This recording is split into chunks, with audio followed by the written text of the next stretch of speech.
কি করে খামো, কি কেমনে চলবো? আমার আব্বুর টাকা নাই, আমার আব্বুর পয়সা নাই। আমার আব্বুরে আমি আছে না বুকালে আমার বাবার পাশে আমি থাকতে পারি না, আমার বাবার পাশে আমি থাকতে পারি না, আমার ছোট বোনদের আমি দেখতে পারি না। বাবারা আমার বাবারা টাকার লেগে ডাক্তার দেখাতে পারে না। আমার বাবা, আমি নিজেও ডাক্তার দেখাতে পারি না। আমার নিজেরও বেশ টিউমার হয়ে গেছে। আমার বেশ টিউমার ক্যান্সারে চলে যায়, আমি চিন্তায় আছি। আর কিছু না, যে ও যদি আমাকে ডাল ভাতও খাওয়াইতো, আমি 5 ওয়াক্ত নামাজ পড়ার লাগে আমি পাও বারে ধরছি ওরে, কিন্তু তাও ও আমারে করে নাই। কেন করে নাই আমি তাও জানি। সুপ্রিয় দর্শক, আসসালামু আলাইকুম। আপনারা জানেন যে আমরা গণপ্রজাতন্ত্রী বাংলাদেশ সরকার কর্তৃক নিবন্ধীকৃত আন্তর্জাতিক মানবাধিকার সংস্থা বাংলাদেশ আইন সহায়তা কেন্দ্র ফাউন্ডেশন বাসক কর্তৃক আইনি সহায়তা দিয়ে যাচ্ছি আমরা সারা বাংলাদেশে। সেই ধারাবাহিকতায় এক ভুক্তভোগী বোন মোসাম্মদ সাজু বেগম, পিতা মমতাজ উদ্দিন, গ্রাম জগন্নাথপুর, থানা কুমিল্লা সদর, কুমিল্লা। এই ভুক্তভোগী বোন, আপনার মাস্কটা একটু খুলেন দেখুন। ও আচ্ছা, ঠিক আছে। যাই হোক, বোন পর্দা করে, সেজন্য আমরা মাস্কটা আমরা নাই খুললাম।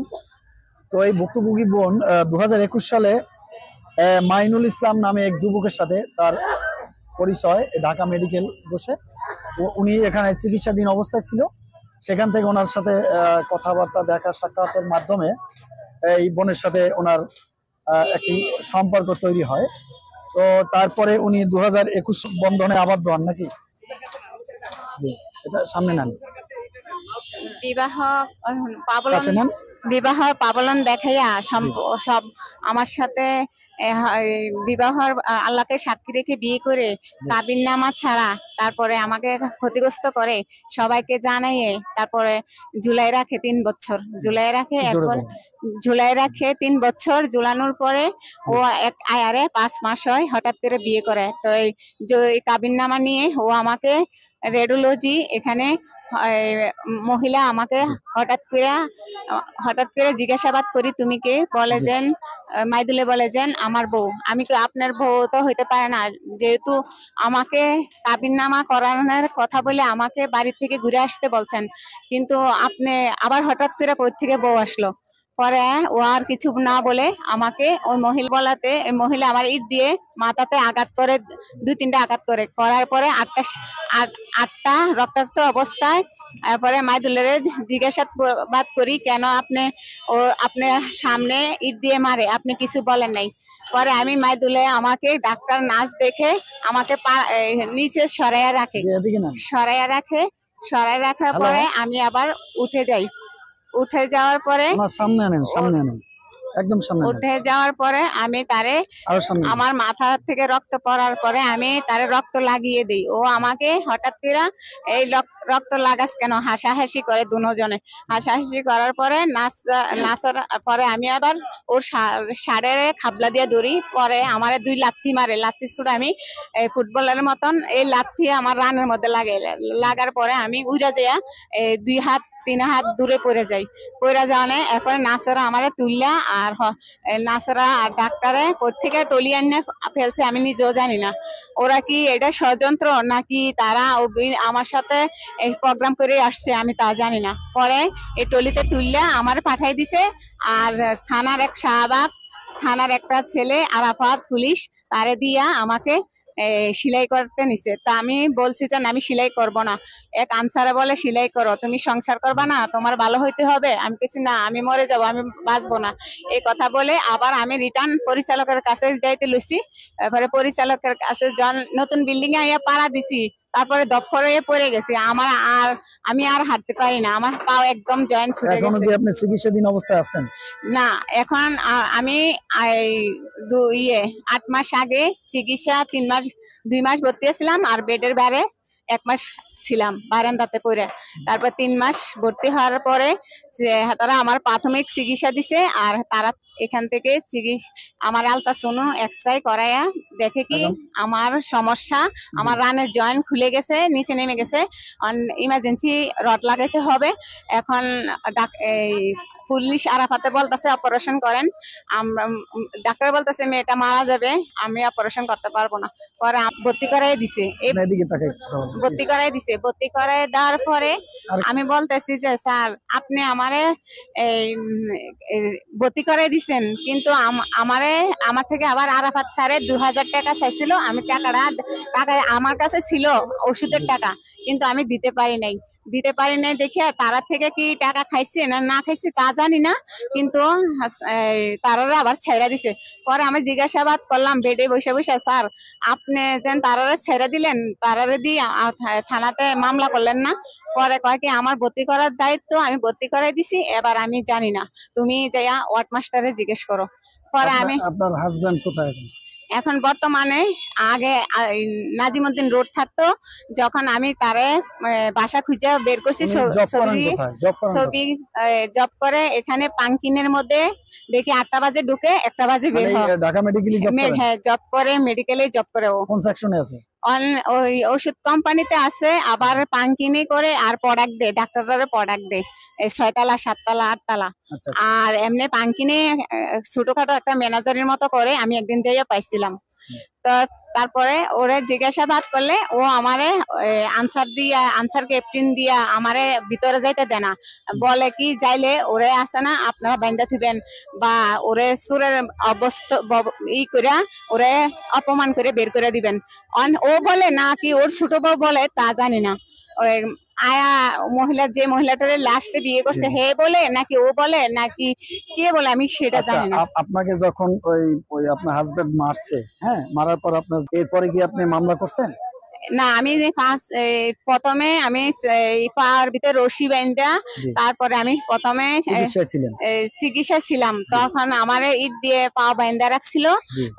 আমি আর উঠতে পারি না, আমি বেডের মধ্যে 2 মাস কমেটের মধ্যে পায়খানা প্রস্রাব করছি। আমার দর্শকরা পরিষ্কার করছে, দর্শকরা আমার এই খানা টানা আগায় দিছে, আমার বাড়ির থেকেও কেউ আসে নাই টাকা পয়সার অভাবে।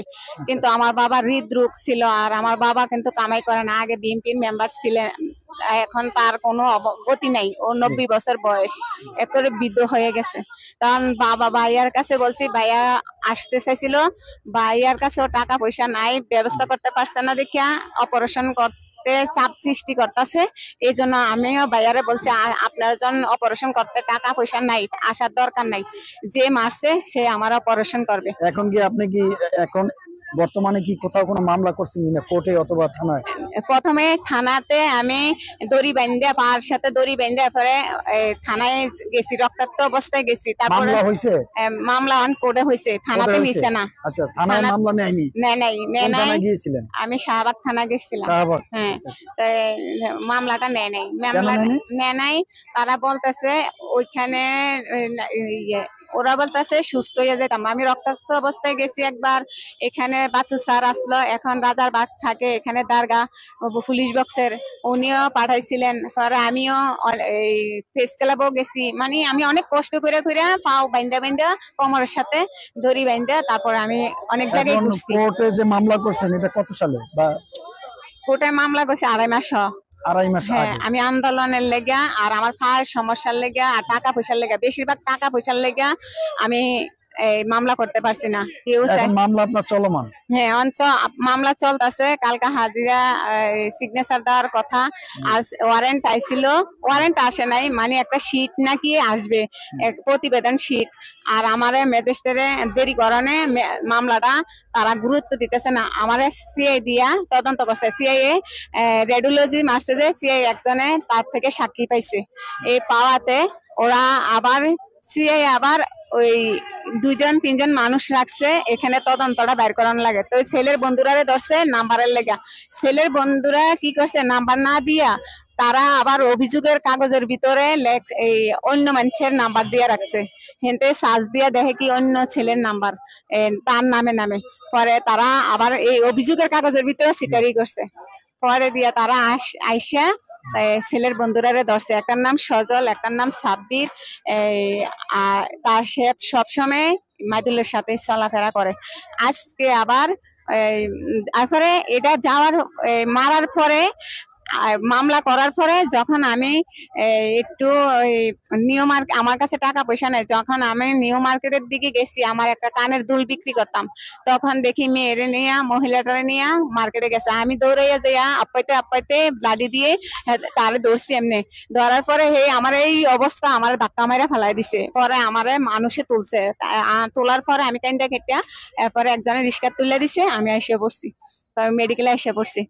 পরে অনেক মানুষের কাছে বিচার আচার দিছি, নাহলে 2-3 হাজার মানুষে আনসাররা 500 আনসার জানে, একটা সজীব আনসার, একটা মুবারক আনসার, একটা তাহার আনসার, সবার কাছে মেয়ের ছেলে ছবি আছে আর সবাই জানে। সবাই আমাকে খালি পিক দিত, আমার চেহারা নিয়ে পিক দিত, আমি সুন্দর না, আমি রূপসী না, ওই মেয়ে রূপসী, ওই মেয়ে স্মার্ট, এই আমার চেহারাটা দিয়ে পিক দিয়া ছেলে স্মার্ট, মেয়েও স্মার্ট, আমি স্মার্ট না, তাই আমারে আছে না সব অপমান অপদস্থ করতো। আবার কাউকে বিবাহ করছেন?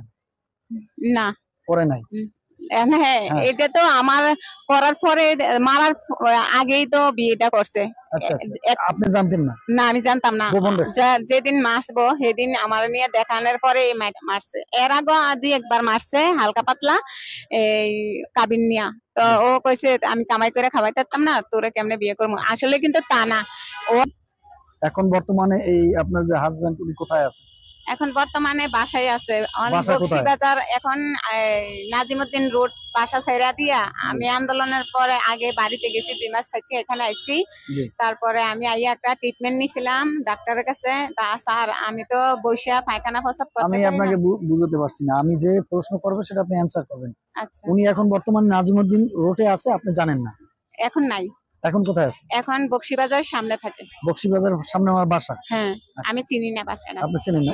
উনি এখন এখানে কি উনি যে কোম্পানি যে কাজ করে, এখানে উনি কি ডিউটি করে এসে? হ্যাঁ, আসে সকালে, ডেইলি আসে, সকালে আসে, 1টা বাজে বেরিয়ে যায়। ওনার কি ছবি আছে আপনার কাছে? আছে, আগের ছবি আছে। আগের ছবি আছে না? বর্তমানে নেই? না, বর্তমানে একটু মোটা টোটা হইছে। আইবো, একটু পরে আসবো, একটু পাহাড়ে আইসা এখানে কলিকরা মিললে আড্ডা চাট করে। আবার পাঙ্কিনের মধ্যে। বাচ্চা কাছে আছে? না, আমার বাচ্চা নাই। আচ্ছা, আমার বাচ্চা হবেও না। আচ্ছা। এখন আপনি বিচার চাচ্ছেন? এখন আমি কোর্টে গেছি, স্যারে বলছে যে তোমাকে কে মারছে। আমি বলছি স্যার ছোট বই আমার পিয়নের কাছে বলছি। আর আমি তো 326 দ্বারা মামলা হয়েছে। এখন ছেলের মা আবার বোনে আমার কাছে রিকোয়েস্ট করতেছে তুমি আমার ছেলেরে মামলা দিও না, তোমার দরকার পড়লে আমি বউ ছাড়াই দেবো, তারপরে তুমি আমার ছেলেরে চাকরি থেকে বঞ্চিত করো না। তো এই কথাটা মনে রাখছি। তারপরে আমি কইতেছি 326 দ্বারা মামলা তো আদার কেস, কিন্তু আমি অনেক জায়গায় জিজ্ঞেস করছি এটা কেসটা নাকি খারাপ, এই আপুসমু। আবার এর পরের দিন বললো কি, পরে আবার এর পরের দিন বললো কি তুই মামলা করছস না, তুই যাইয়া সমাধান কর। পরে আচ্ছা যাক, এটা করছে, পরে যাক জিত দেবো হয়তো বা বলছে। আমি আবার কি করছি, রাতে 9টা বাজে আমি বের, এই জন্য আমি আমাদের নাম্বার পাইছেন, এই আমার বেডের সামনে পুলিশরা কয়দিন থাকে, ওরা আমাকে নাম্বারটা দিছে। একটা জিনিস কি, আমার বাবা অনেক দুঃখী, আমার বাবা ছাড়া আর পৃথিবীতে কেউ নাই, আমার বাবাই শুধু আপন, আর কেউ আপন। যার লাগে আমি এত কানলাম, সে আমার আপন হইতে পারলো না, সে আমার হাত ছেড়ে অন্য হাত ধরে নিয়ে গেল। এই জন্য আমি সবার কাছে বলি, যারা আপনারা জানেন বুঝে শুনে সম্পর্ক করেন, না বুঝে করেন না। আমার কাছে বলছে যে ওর বাড়ি টাঙ্গাইল, বরিশালের কথা বলে নাই, ওর নাম রাজু, ওর নাম মাইদুল, যেন এটাও বলে নাই। আর ও যেন আমার সাথে সরল সোজা মনে করে আমার জীবনটা নিয়ে সিনেমিনি খেলবো, তাও আমি জানি নাই। এখনো পর্যন্ত এখানে মেডিকেলের সবাই জানে, প্রশাসনিক লোকেরাও জানে, আনসারও জানে, আনসার ক্যাপ্টেনও জানে, ডাইরেক্টরও জানে, পরিচালকও জানে, কেউ আমারে সবাইকে মামলা করতাম। তাই আমি মাইদুলকেও মামলা করতাম। তো আমি মামলার মধ্যে চলে গেছি, দেখি তাদের কাছে, আইনের কাছে কি বিচারটা পাই, সেটাই আমার দরকার, আর কিছু চাই না। আমার ভালো মন্দ তারাই বুঝবো, আমার কষ্টটা দুঃখটা তারাই দেখবো। আমার এত কষ্ট যেন আমি যখন কাঁদি, আমার মারি আপনি আসলে আপনার উপরে যে অবিচার হয়েছে, অত্যাচার হয়েছে, সেটার আপনি একটা সুন্দর একটা বিচার চাচ্ছেন, এই তো? হ্যাঁ, ওকে, বিচার ঠিক আছে। বিচার কি আমি কিভাবে জি। আমি কিভাবে কি করে খামো, কি কেমনে চলবো? আমার আব্বুর টাকা নাই, আমার আব্বুর পয়সা নাই, আমার আব্বুরে আমি আছে না বুকলে আমার বাবার পাশে আমি থাকতে পারি না, আমার বাবার পাশে আমি থাকতে পারি না, আমার ছোট বোনদের আমি দেখতে পারি না, আমার বাবারা টাকার লেগে ডাক্তার দেখাতে পারে না, আমার বাবা আমি নিজেও ডাক্তার দেখাতে পারি না, আমার নিজেরও বেশ টিউমার হয়ে গেছে, আমার বেশ টিউমার আমি ক্যান্সারে চলে যায়, আমি চিন্তায় আছি আর কিছু না। যে ও যদি আমাকে ডাল ভাতও খাওয়াইতো, আমি 5 ওয়াক্ত নামাজ পড়ার লাগে আমি পাও ধরে ধরছি ওরে, কিন্তু তাও ও আমারে করে নাই। কেন করে নাই আমি তাও জানি না। ও সুন্দর মেয়ে পিছে পিছে কেন ঘুরে? আমি সুন্দর না দেখে কি এতই আমি নিষ্ঠা হয়ে গেছি? সুপ্রিয় দর্শক, এতক্ষণ শুনছেন আমাদের যে ভুক্তভোগী বোন, ওনার আসলে লাইভে যে ঘটে যাওয়া ঘটনাগুলো উনি বলছেন। আসলে আমার নিজের কাছে অনেক আমি আসলে বিষয়টা আমি মেনে নিতে পারছি না, যেহেতু আমরাও মায়ের গর্ভে এসেছি, আমরা আসলে মায়ের জাতি।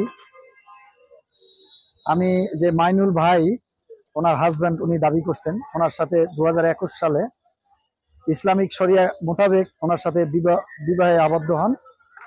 তো আপনারা এতক্ষণ শুনছেন যে ওনার আসলে ওনার লাইফের যে ঘটনা 2021 সাল থেকে এখন অবধি ওনার সাথে যে অমানসিক একটি নির্যাতন, অমানবিক যে কাজগুলো ওনার সাথে ঘটছে। আমরা রাষ্ট্রের যারা অভিভাবক আছেন